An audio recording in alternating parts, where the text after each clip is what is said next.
જીભ એ આપણા શરીરનું એકમાત્ર એવું અંગ છે કે જેને કોઈ હાડકું નથી હોતું, પરંતુ જો તે ધારે ને તો આપણા શરીરના બધા હાડકાં જોડે તોડી શકે ને તેટલી તેનામાં તાકાત રહેલી હોય છે.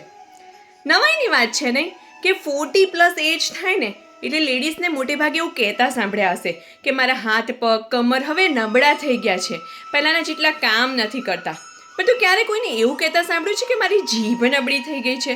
એ તો જેમ જેમ ઉંમર વધે છે ને તેમ તેમ વધારે ને વધારે મજબૂત થતી જાય છે.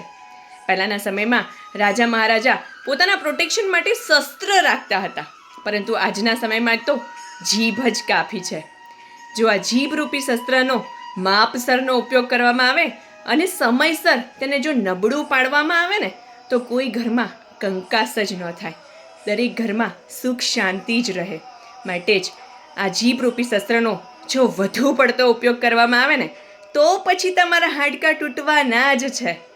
સાચું કહ્યું ને? તમારા વિચારો કમેન્ટમાં જરૂરથી જણાવજો. રાધે રાધે.